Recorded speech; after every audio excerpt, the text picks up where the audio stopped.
Sempre più bed and breakfast e case vacanza in Sicilia. Le strutture ricettive sono notevolmente aumentate nell'isola ed anche gli arrivi di turisti e visitatori sono stati raddoppiati. Se Modica fa l'esploit come Palermo e Cefalù, Agrigento al contrario perde parecchio e la provincia di Trapani a causa della crisi di Birgi precipita. Le case vacanze, bed and breakfast, le strutture non convenzionali producono un fatturato in Sicilia di 120 milioni di euro. Il flusso di turisti negli ultimi anni ha trascinato il settore turistico extra-alberghiero, cresciuto del 50% per gli arrivi e del 30% per quanto riguarda i pernottamenti.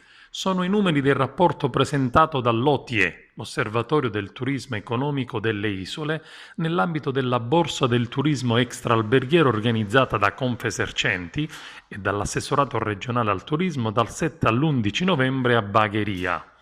Giovanni Ruggeri, presidente dell'OTI, afferma: in Sicilia si pernotta negli agriturismi, nei campeggi, nelle case vacanze, nelle dimore storiche, nelle torri storiche fino nelle barche ommergiate nei porticcioli, ma il settore turistico ha ancora ampi margini di crescita. Solo il 10% dei posti letto dell'isola sono occupati.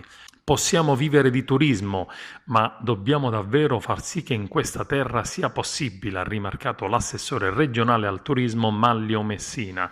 Come regione dobbiamo fare la nostra parte e incrementare le risorse a nostra disposizione.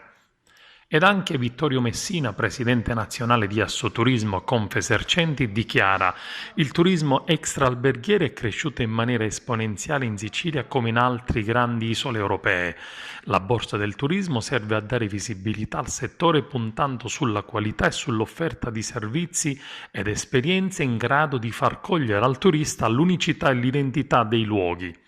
Alla Borsa del Turismo di Bagheria parteciperanno 21 buyer provenienti da 14 paesi, tra cui Giappone, Regno Unito e Canada.